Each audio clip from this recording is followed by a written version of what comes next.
Stingray Tom's Florida and another dip into the archive. Behind me is one of Florida's official welcome centers. I'm here on Interstate 75 near the Georgia border to take a look at this modern facility, one of 4 that's run by Visit Florida, which is tasked with promoting tourism in the state. Welcome centers play a pretty obvious role, functioning as a rest area as well as a visitor information site. Florida has been welcoming tourists driving to the state for over 100 years.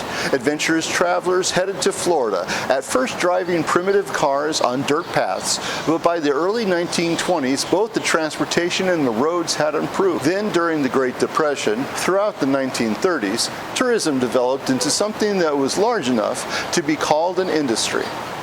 At the end of World War II, that industry not only resumed, it grew quickly, and in 1949, Florida established the first of its welcome centers on U.S. Highway 17 near Yulee. 5 more quickly followed due to the first's popularity.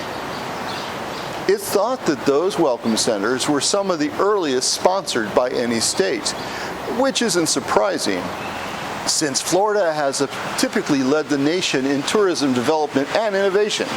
It's estimated that nearly 100 million visitors have stopped by one of the centers in almost 75 years of operation. So let's head in and see what happens inside one of Florida's official visitor centers. By the way, this center and the one on Interstate 10 are located on highways before drivers reach an intersection in the state. This means that they're Florida's only tourist sites that can't be visited without coming directly from another state. Let's start with what's probably an obvious fact. Florida's welcome centers are rather simple affairs. On the grounds, there's picnic tables, a place to walk your dog, restrooms, and a few vending machines. The building contains several alcoves that have racks with hundreds of brochures and booklets about attractions throughout the state, a counter with staff who are happy to answer your vacation questions, and more staff who are offering free cups of orange or grapefruit juice. It's interesting that things have changed very little from their predecessors.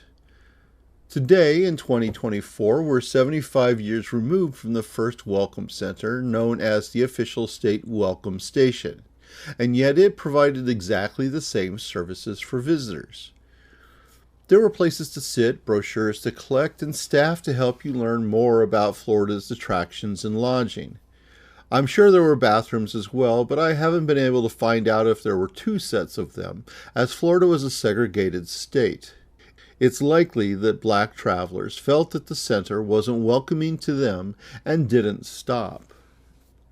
The first welcome center, and yes, I'll just call them centers from now on for consistency's sake, was on Route 17, the easternmost highway entering Florida from Georgia. Indeed, with the exception of Interstate 95 a mile away, it still is. Built just north of the city of Yulee, it's no surprise why it was put on that road. While in Florida, U.S. Route 1 is considered the main road that runs along the coast, running from Jacksonville through the cities and towns on the Atlantic and then onto the overseas highway to Key West. Route 17 runs along the coast north of Virginia. Tourists from New England and the mid-Atlantic states converge on Route 17 and head to Florida. In 1949, that was 1/3 of the entire population of the U.S.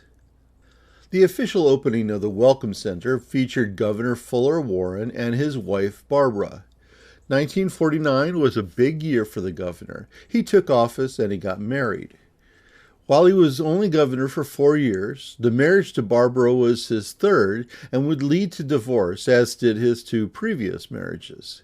He served as a gunnery officer in the Navy during World War II and was an admitted member of the Ku Klux Klan prior to the war, though he signed anti-Klan legislation while governor. While the building is gone, its white spot on the road still exists, and it probably should have a historical marker. I should send an email. The Yulee Welcome Center was an immediate success. I wish I knew how many brochures and maps were available that first year, but taking a look through the archive, I came up with quite a few that would have been in the racks they had. These brochures, some from attractions and others from cities or counties, were all printed in 1949 or 50. There are 40 here and include several attractions that are still open in one way or another, including Caribbean Gardens, which today is the Naples Zoo, and the Mountain Lake Sanctuary, better known as Bok Tower Gardens. There are Silver Springs, at the time possibly the most popular attraction in the state. Silver Springs is now a state park, just like Rainbow Springs, Weeki Wachee Spring, and the Stephen Foster Memorial. There's also the official state map, official state park brochure, as well as one of the first brochures from the Florida Attractions Association, which had been created in 1949 by some 25 of the state's attractions. The cities are all today associated with tourism in one form or another, just as they were 75 years ago. Miami, Ocala, St. Petersburg, Orlando, Tampa, Daytona Beach, Jacksonville, St. Augustine, Sanibel, and Captiva, as well as ones that might not immediately remind people of tourism, like Clewiston, Vero Beach, Lakeland, and Coral Gables. The descendants of those 40 brochures are available today at the 4 modern welcome centers. Here are 184 I collected in my recent visit.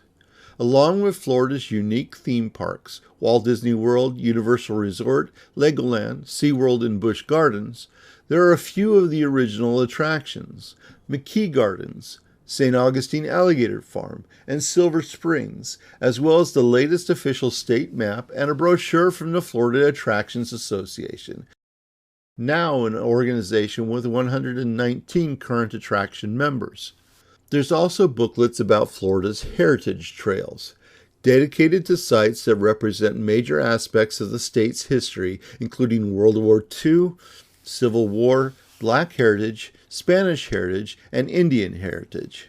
Then there are brochures dedicated to the counties that even many Floridians don't know existed, yet contain fascinating history, surprising nature, and even an attraction or two, such as Putnam, Levy, Okaloosa, Wakulla, Hendry, Hamilton, and Gulf. Other welcome centers popped up on the sides of the roads like wildflowers in the spring. On this 1953 map is one on US 231 near Campbellton. Eventually there'd be ones on US 27, 19, 41, 90, and 301. The one on US 41 is near Jennings, and like the one in Yulee, isn't far from the modern Welcome Center. Happily, the original building is still there. The picture windows are gone, and the letters for the Florida Welcomes You sign have been removed, leaving a rather odd building feature, but there are still picnic tables on the sides. Near Havana was the US 27 Center. As you can see, it was a drive-in station and opened in 1961. The opening ceremonies were attended by a number of dignitaries, including Governor Ferris Bryant and the Florida Development Commission's director and chair, Wendell Gerard. They even presented a lifetime pass to the Great Masterpiece, which was located in Lake Wales just off of Route 27. That route was another of the major entry points, this time for tourists from the Great Lakes region. Like the Dixie Highway and the Orange Blossom Trail, it had an organization titled the Highway 27 Association and was made up of attractions, lodging, and restaurants along its path. It printed various brochures over the years, and in the 1970s even set up its own welcome station near the Citrus Tower, about 25 miles due west of Orlando. Its hope was to draw tourists away from the nearby Florida Turnpike and use US 27 to get to Disney World and point south. The one located near Campbellton has also been listed as connected with Cottondale, a town located just a bit further from the Alabama border. The center's design was the same as the one near Jennings. The original building at Yulee was replaced sometime in the mid-1950s and also used a building design. Near Malone sat a center with the same design, this one on County Road 71. The one photo I found of it is this press photo, showing an extremely rare snow-covered ground. Yet another welcome center of the same 50s design was located on U.S. Route 301. This was only a few miles west of the original location near Yulee and was close to the town of Hilliard. US 301 begins in Delaware and is pretty much an alternative route to US 17. Later, when Interstate 95 was built, it followed roughly the same path as 301, at least until it reached Florida. While I-95 continues south along the Atlantic coast, US 301 makes its way across the state, ending in Sarasota. In doing so, it's similar to US 17 since that highway also heads to the southwest, ending up in Punta Gorda.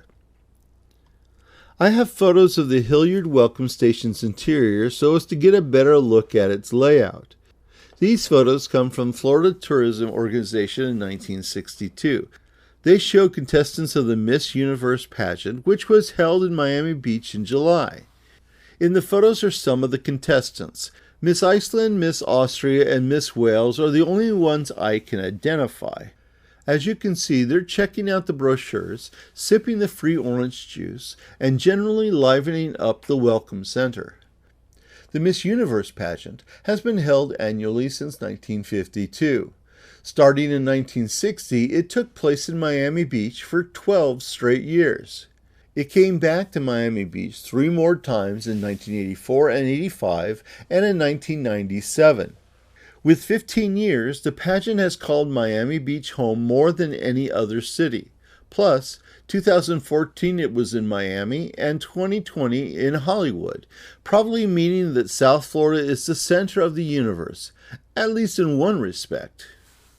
Apart from the visit to the Hilliard Welcome Center and, of course, Miami Beach, I don't know what else they did in the state, except for Anna Geirsdottir, Miss Iceland. Here you can see her chatting with Jim Sumter, the director of the Tourist Division in his office, and Sumter's boss, the Florida Development Commission's director and chair, Wendell Gerard. At another point, she visited the Capital City Country Club in Tallahassee for a photo shoot with blocks of ice, just what Miss Iceland wants to do in sunny Florida. By the way, Geirsdottir became the runner-up to Miss Universe. As of 2023, that's Iceland's highest finish in the competition. Getting back to the modern welcome centers for a bit, Visit Florida currently maintains 4 of them, 3 at the state border and another one in Tallahassee. It's at the west entrance to the modern state capitol building, and it assists visitors to the capital city with general info about the state as well as the Capitol complex. I started off the video at the center on Interstate 75, and the other 2 are on I-95 and I-10, that one just west of Pensacola.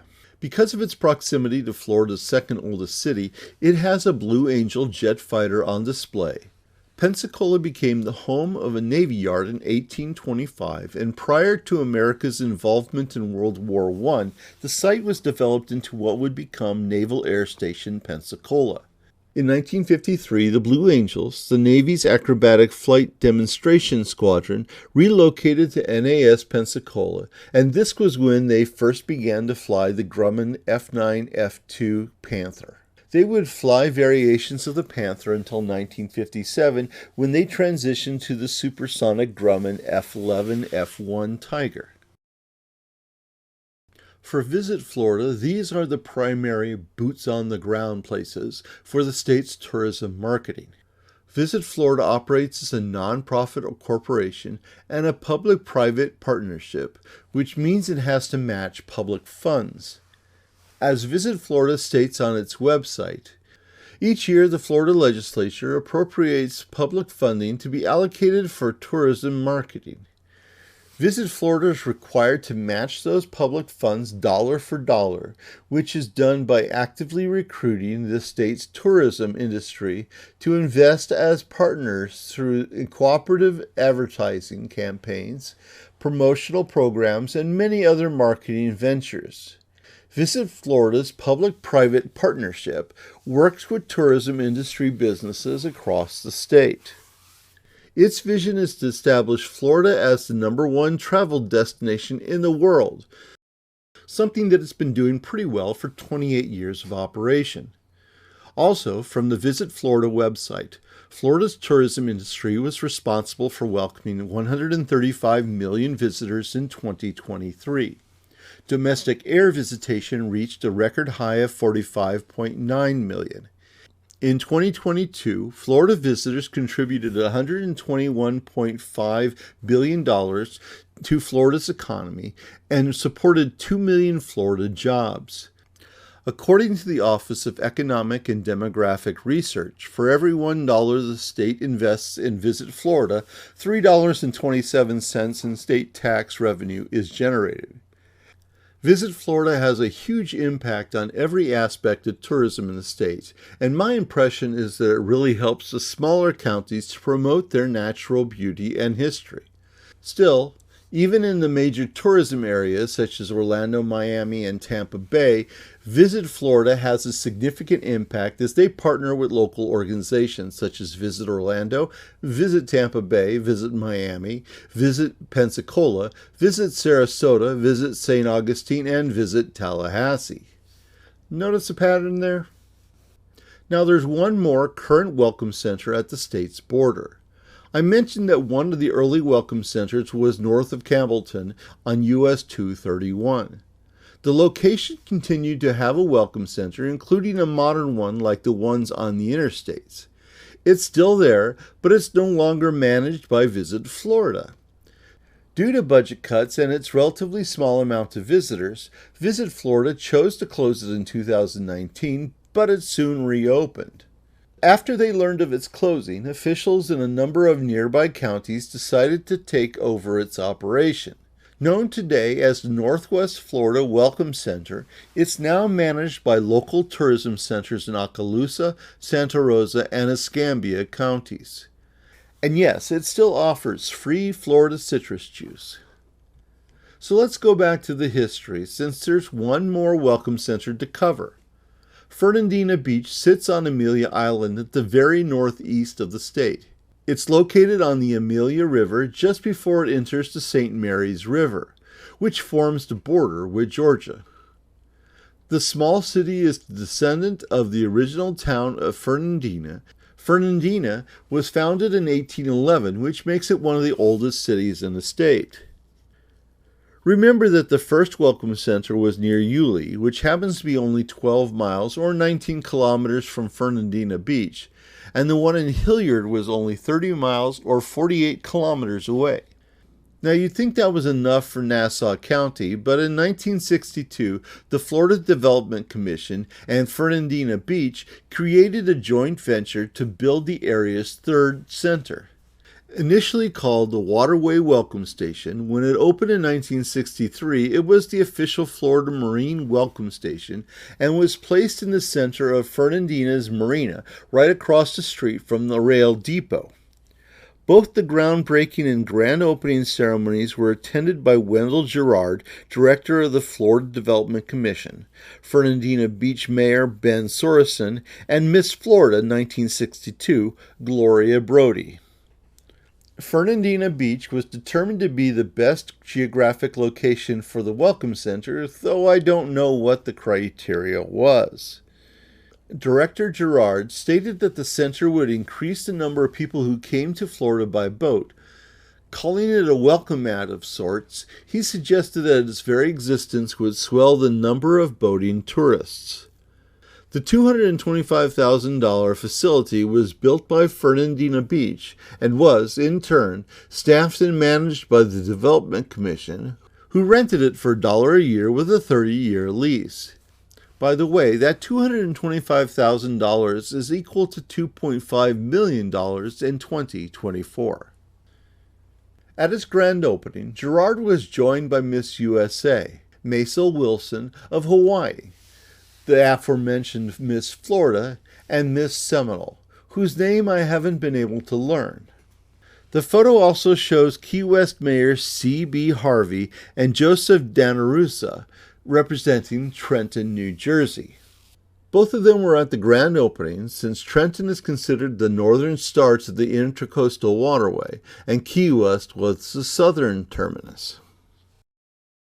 The center was locally known as the Glass Teepee and was the only two-story welcome center in the state, featuring an observation room on top. In 1978, a roguish figure of a pirate appeared in front of the center.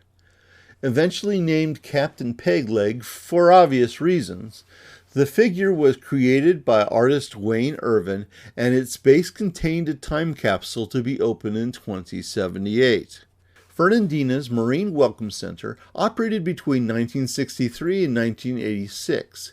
Apart from the usual friendly hosts, brochures, and free juice, the center offered shower facilities for visitors who were living on their boats during the Florida vacation. Like nearly all of the other early welcome centers, the Marine Center is long gone. It closed a few years short of its initial 30-year lease, and the reason was simple. The number of visitors declined, and the cost of operation couldn't be justified. The city's small rail depot, built in 1899, also ceased operation, though the rail lines still carry freight, primarily pine timber, headed to the paper mill located just north of town. The depot, located at the corner of Front and Center, was refurbished and today is the Amelia Island Welcome Center, though there's no direct connection with Visit Florida and the official welcome centers. Captain Pegleg hopped over from the marina and stands in front of the old depot, not far from another figure, that of David Yulee, who is sitting on a bench near the door. I talked about that statue in this video. So that's the basic story of Florida's welcome centers. First opened in 1949, they're still proving a popular stop for hundreds of thousands of visitors every year. They feature information from the largest of attractions like Disney World, SeaWorld, and Universal, down to some of the most rural counties such as Hamilton, with a population of only 14,000. By the way, Hamilton County is home of the I-75 Welcome Center. I'd like to thank Visit Florida for clarifying a few things as I was researching this subject. I also want to thank the Amelia Island Museum of History for their help in telling the story of Florida's first and only Marine Welcome Center. In 75 years, the state of Florida estimates that its official welcome centers have received 90 million visitors, distributed 200 million maps, and served some 3 million gallons of liquid sunshine. Now that's a lot of free orange juice. So that's a look at the 4 official welcome centers operated by Visit Florida and their long history, and the state's first contact point for millions of eager visitors. Before the internet, there were 3 ways to learn about Florida's attractions. Members of AAA, the American Automobile Association, could get guides and maps such as this, which provided up-to-date information. Travelers could also request that Florida's Tourism Bureau mail them a packet of information that included both guides produced by the state as well as brochures from various attractions. The third and probably most common way was to stop at one of these centers where tourists could get all the brochures they wanted, speak to helpful staff who would have other recommendations, and enjoy a fresh cup of Florida orange juice or grapefruit juice, which always tastes better in the Sunshine State. Thank you for watching another of my videos. Please hit the like button and subscribe to the channel to learn more about Florida's tourism history. Stingray Tom's Florida, traveling through time around the Sunshine State.